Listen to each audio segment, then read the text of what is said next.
આજે આપણે આ બીટ્સની લાઈવ ડિઝાઇન બનાવશું અને લાઈવ ડિઝાઇનમાં હું તમને જણાવીશ કે બીટ્સની ડિઝાઇન કઈ રીતના બનાવાય.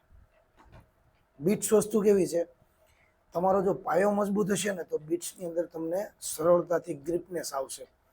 બાકી ડાયરેક્ટ તમે બીટ્સમાં આવશો તો જેટલું તમારે અવેરનેસ અને જેટલું તમારે પાવરફુલ થવું છે ને એટલા તમે નહીં થઈ શકો. એટલું હું તમને ગેરંટીની સાથે કહી દઉં, કેમ કે આમાં હારા હારા ડિઝાઇનરો અટવાય છે. એટલે એ એક ખાસ ધ્યાન રાખજો, ડાયરેક્ટ બીટ્સ કરતાં પહેલાં પાયો મજબૂત કરજો. આપણે આ ડિઝાઇન બનાવવાની છે એટલે આ ડિઝાઇનને આપણે પહેલાં તો કમ્પ્લેટ સીધી કરી નાખશું. સીધી કરીને પછી આનું માપ સાઈઝ આપણે લઈ લઈશું કે ભાઈ જે તે આપણે એરિયો રાખવો છે એરિયા પ્રમાણે માપ સાઈઝ. હવે તમે માપ સાઈઝ લેવામાં તમને આ બીટ્સના માપ સાઈઝ આવડવા જોઈએ કે ભાઈ આ કેટલા એમએમનું આવે છે, કેટલા એમએમની પાઇપ હોય, કેટલા એમએમનો બીટ્સ હોય, તો એ પ્રમાણે તમે લઈ શકો. જો આ જે રીતના આપણે 25નું બોક્સ બનાવી નાખ્યું અહીંયા અને 25ના બોક્સ ઉપર આપણે ડિઝાઇન બનાવી. હવે આ જે વસ્તુ જે છે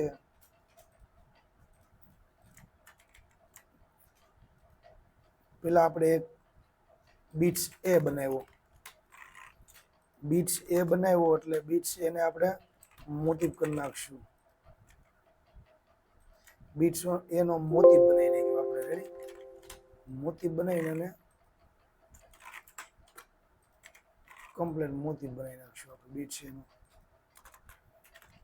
બીટ્સ એનો મોતી બની ગયો. ત્યાર પછી આપણે પાઇપ બનાવી નાખશું. વસ્તુ જ્યારે તમે ડિઝાઇનર હશો ને ત્યારે જ તે આ વસ્તુની સમજણ પડશે કે ભાઈ એમાં તો મજા આવશે, નો ડાઉટ, પણ એક્સપિરિયન્સ તમારે લઈને જ આની અંદર આવવાનું રહેશે. જો આ રીતના આને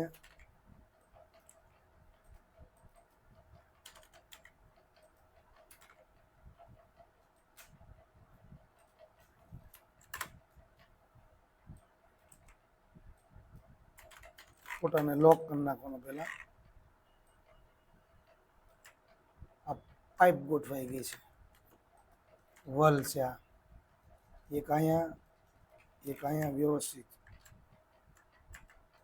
બીટ્સ આવી રીતના ભટકાઈ જાય ને એવી રીતના ન કરતા, કેમ કે બીટ્સ વસ્તુ બ્રેકેજ થાય. આ રીતના તમે બીટ્સની ગોઠવણી વ્યવસ્થિત રીતના કરી શકો છો.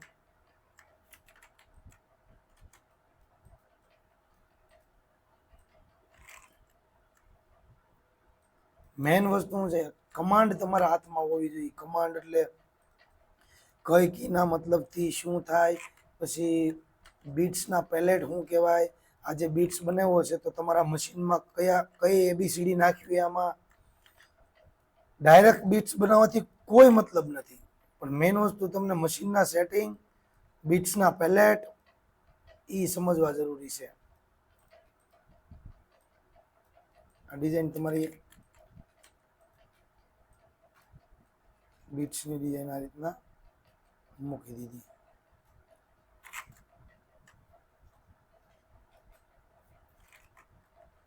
બીટ્સ વસ્તુમાં અત્યારે માર્કેટની અંદર ચાલે છે, પણ મેઇન વસ્તુ આમની અંદર તમારો બેઝિક પાયો મજબૂત હોવો જરૂરી છે,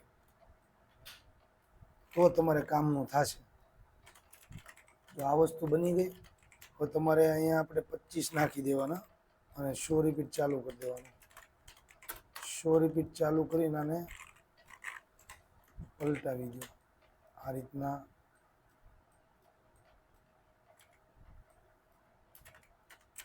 પલટાવી દીધું.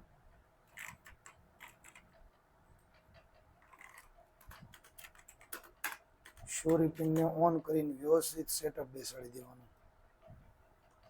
હવે આ બે વસ્તુ થઈ ગઈ. આને હવે તમે સહેજ પલટાવી દો. વ્યવસ્થિત બીટ્સ બ્રેકેજ ન થાય, કોઈ વસ્તુ થાય નહીં, એનું તમારે ધ્યાન રાખવાનું. હવે તમારે શું કરવાનું, આને આપણે 400ના એરિયામાં સેટ કરવાનું છે. 400ના એરિયામાં સેટ કરવા માટે તમારે શું કરવાનું છે, આ બધાને 400ના એરિયામાં ગોઠવવાના છે આપણે. પેલા આને એક્સવી કરો.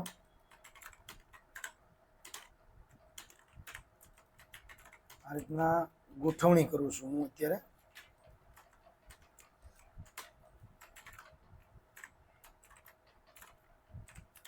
ચાપ 25નો રિપીટ છે આપણો, એટલે 2 3 4 5 6 7 8 9 10 11 12 13 14 15 16 400નો એરિયો કમ્પ્લીટ થઈ ગયો આપણો.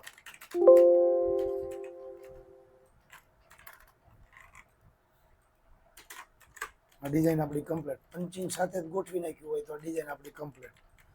હવે આ જે બીટ્સ છે આમાં વલ આવશે અને મોતી આવશે. મતલબ કે આ જે ડિઝાઇન બનાવી એમાં આ પાઇપ આવશે અને આ બીટ્સ આવશે. આ રીતના બીટ્સની ડિઝાઇન બને છે. અને બીટ્સનું મતલબ ડિઝાઇન તમે જો આની અંદર આવવા માંગતા હો તો તમે તમારો પહેલા પાયો મજબૂત કરજો. ડિઝાઇન બનાવતા વાર નથી લાગતી જો તમે ડિઝાઇનર હો ને તો. બાકી આમની અંદર ડાયરેક્ટ તમે એમ કહો કે ડાયરેક્ટ કમાવવું છે મારે, એ ગણતરીએથી ન આવતા મિત્રો. કેમ કે તમારે કોઈ પણ વસ્તુમાં ભોગ દેવો પડશે. ડિઝાઇન બની જાય છે સરળતાથી, પણ તમે ડિઝાઇનર હો ને તો. પછી તમને બીટ્સનો જે કોર્સ છે ને એ સમજવામાં બહુ ઇઝી છે, માત્ર 4-5 દિવસમાં સમજાઈ જશે. પણ તમે ડિઝાઇનર હો તો આ વસ્તુ તમે પરફેક્ટલી સમજી શકશો. ડીપ નોલેજથી આપણે આપણા કોર્સમાં આપી દીધેલું છે. 100% તમને રિઝલ્ટ મળશે. પણ તમે ડિઝાઇનર હોવા જરૂરી છે મિત્રો, એટલું યાદ રાખજો. ડાયરેક્ટ તમે કરશો તો કોઈ કામનું નહીં થાય, એટલે એ ખાસ ધ્યાન રાખજો. થેન્ક યુ, ધન્યવાદ.